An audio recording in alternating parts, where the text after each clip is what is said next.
côté état de man dama ne la lii ma gis lii xew nii laa wax dama ne la ku waxul dëgg wax fen. maanaam ñi ñu tabb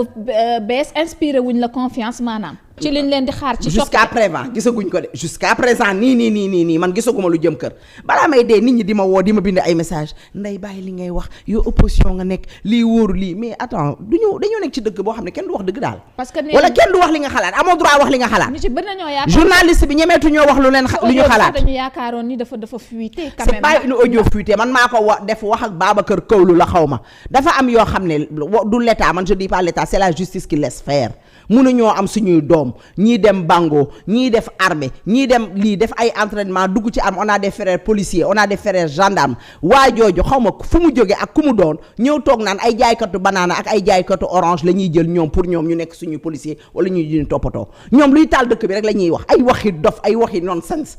nit boo xamul xamoo. mën nga àndal ki ngay àndal voilà en tant que journaliste investigation. man journaliste il faut qu'on nag journaliste du fen journaliste du wax lu du dëgg journaliste du wax nonsense journaliste du wax luy taal dëkk yéen li ñu leen di adressé da ngeen ko war a bañ parce que bu ñu toogee ne bu dëkk bi dee tàkk wala àdduna di tàkk ay journaliste a koy taal loolu da ngeen ko war a bañ. da ngeen ko war a xeex bés bu ne ñu wax ko àdduna juróom-ñaar ñëpp a koy wax. ci lan nga technique ci yan base nga technique Kéwoulo Babacar Touré Kéwoulo. parce que ñun dañoo am suñuy mbokk yu nekk ci armée bi li wax du dëgg. dañoo am ay mbokk yu nekk ci armée bi ci lan la woon ban information la dafa dugg mu ne policiers yi man li ma ci jotee na gis policiers yi sama benn frère policier sax moo mu ne mais dégg sa gars bi li mu wax nee na policiers yi ñuy jël di leen recruter maanaam defuñ dañ leen a fekk rek ñuy jaay banaana ñii di fa jaay orange ñii est-ce que du fii sax la ko waxee ba am na place bu mu ko waxee ñii di def li ñu gis nit di nga xam loolu sax te bañ koo wax am na yoo xam ne nag toute vérité n'est pas bonne à dire am na loo xam ne di nga xam ne noonu la demee sax mais du ma ko wax parce que lii bëgguma ko chaque jour nga ne yow journaliste nga xam nga phénomène Ousmane Sonko bi bu jàllee defe naa ñiy chômé dina bëri de. bëgguñu sax mu jàll ñoom bu ñu sañoon Ousmane Sonko du yëf yi du jeex wax ji du jeex dañuy nekk rek tey Ousmane Adji Sarr parce que ci la ñuy dund.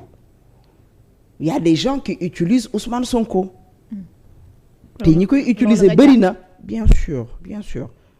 y a des gens yoo xam ne osé wuñu wax li ñu xalaat ñoom nañuy raay Ousmane rek bu génnee ku mel ne Pape Malick sama rakk bëgg la.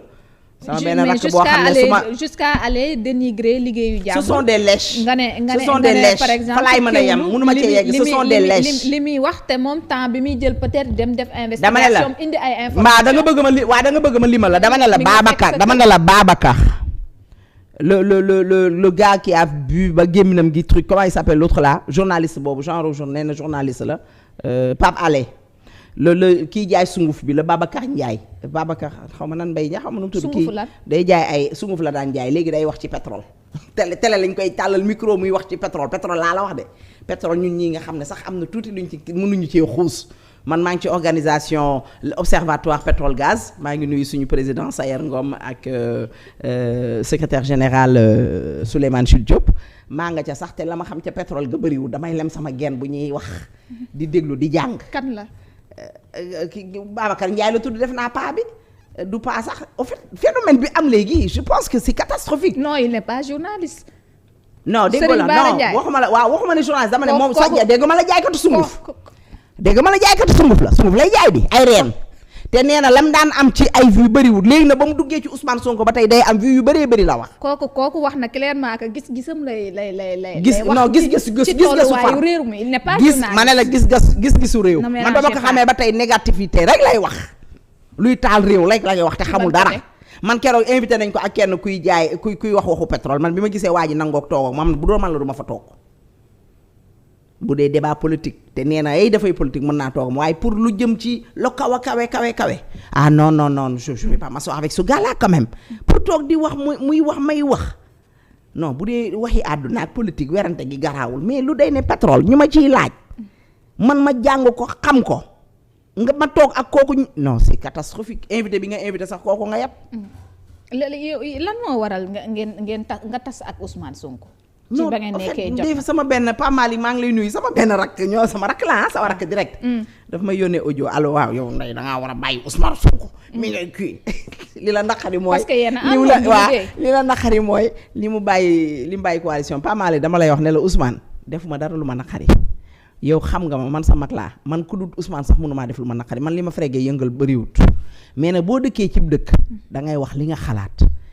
doo saaga nit doo xas nit doo ko yab doo ko dépasser mais am nga droit wax li nga xalaat man tey quand je parle de Ousmane Sonko et de Adji Sarr c'est pas la politicienne qui parle c'est la maman c'est la grande sœur c'est la femme sénégalaise qui parle man quand je parle du dossier de Ousmane Sonko et de Adji Sarr encore une fois c'est pas la politicienne qui parle du Ndeye Sow mi politique Ndeye Sow bi nekk yaay yor ay organisation on a une organisation waa ànd def maa ngi leen di nuyu action novatrice pour le développement de l'enfant de la femme et de la famille on est dans XL nu mu tuddati xeexal Sénégal ñi ngi ci loolu XS maa ngi leen di nuyu yéen ñëpp jël nuyoo bi teg ko ci Maxtaar mu tasaareel ma ko on est là pour le Sénégal on est là pour la femme sénégalaise on est là pour la famille sénégalaise